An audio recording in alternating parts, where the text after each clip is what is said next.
the amazing part about the Warriors is we would all conclude that unless you're a Mavericks fan, you probably enjoy watching the Warriors play. There's something about it which is like, this sure seems like a lot more fun than some of the other guys have. There's a lot more of the passing, of the movement. They play a different style than everybody else in the NBA, right?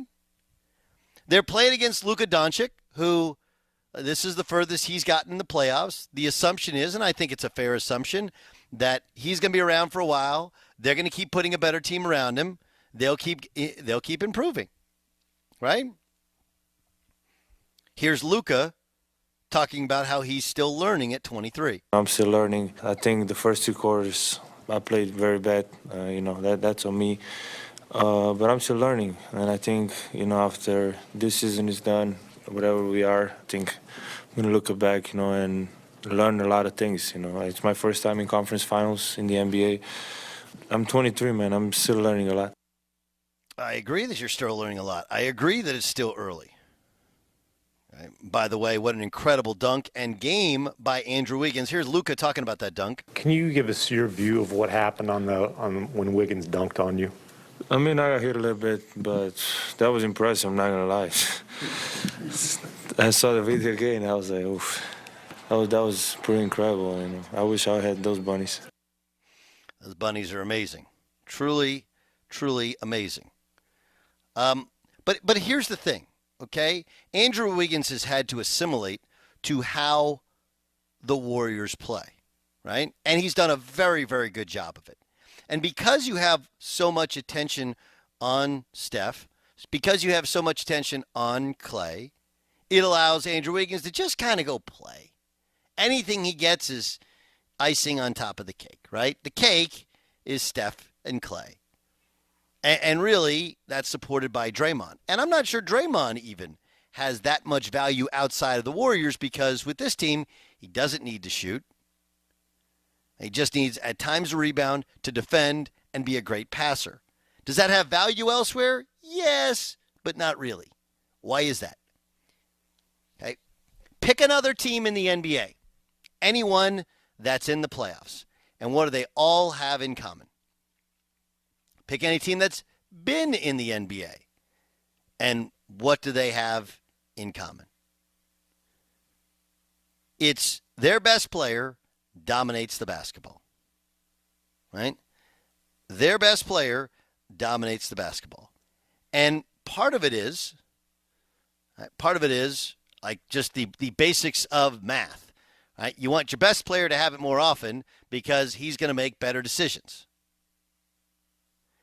Think about this for a second, okay? The leaders in usage percentage, okay?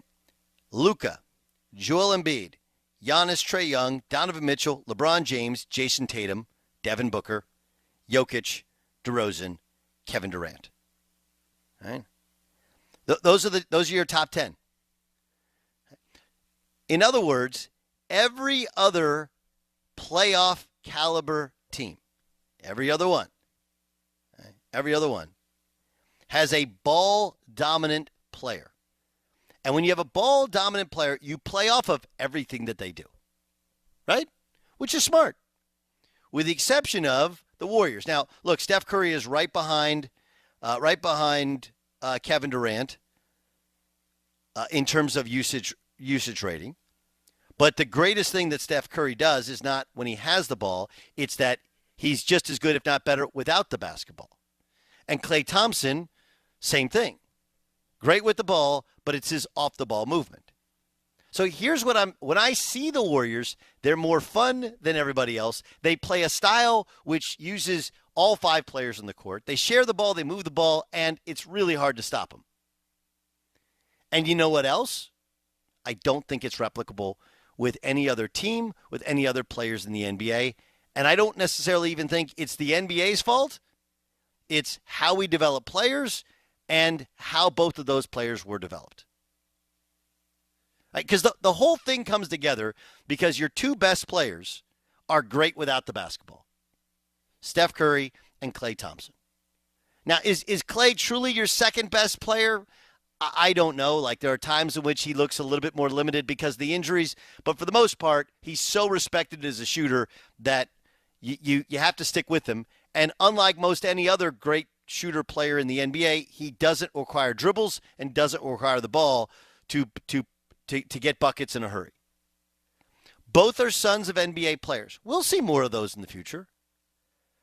But both of those sons of NBA players were under-recruited and went to programs in college that taught emotion offense, which is really like a dying offense. It doesn't really exist anymore for the most part outside of Tony Bennett and, obviously Davidson and Bob McKillop. They still do it, but the likelihood of other great players, all-time greats, going and playing for those style of coaches is very, very rare.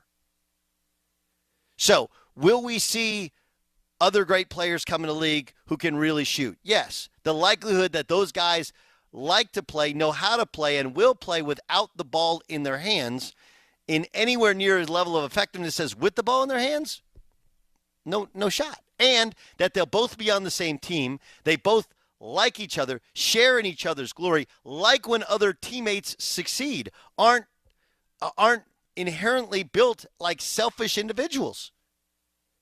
And again, most of this is not their fault. Like, look, Luka was raised, in Slovenia, then played in Spain. But the way he plays, dominating the basketball, like more and more guys are coming over, are going to play like that.